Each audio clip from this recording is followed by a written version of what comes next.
হ্যাঁ, আমি তাদেরকে বলবো যে মিফতাহুল কোরআন একাডেমি অনলাইনের মাধ্যমে কিভাবে পড়াশোনা করবে, তাদের কাছে বলবো যে এরকম আমিও ভেবেছিলাম যে কিভাবে আমি পড়বো অনলাইনে।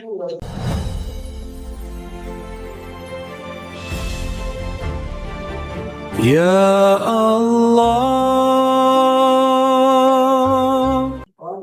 আচ্ছা, আপনি আমাদের একাডেমিতে অন্য যে আমার মুসলিম ভাই আছেন তাদেরকে ভর্তি হওয়ার জন্য আপনি কি পরামর্শ দেবেন? হ্যাঁ, আমি তাদেরকে বলবো যে মিফতাহুল কোরআন একাডেমি অনলাইনের মাধ্যমে কিভাবে পড়াশোনা করবে, তাদের কাছে বলবো যে এরকম আমিও ভেবেছিলাম যে কিভাবে আমি পড়বো অনলাইন, পয়সাটাই বৃথা হয়ে যাবে সেটা ভেবেছি। কিন্তু তাদেরকে বলবো তারা যেন অতি সত্বরে যুক্ত হয়ে তারা যেন হোক, তারাও সুন্দরভাবে পড়তে পারবে, এটা আমি আশা রাখি।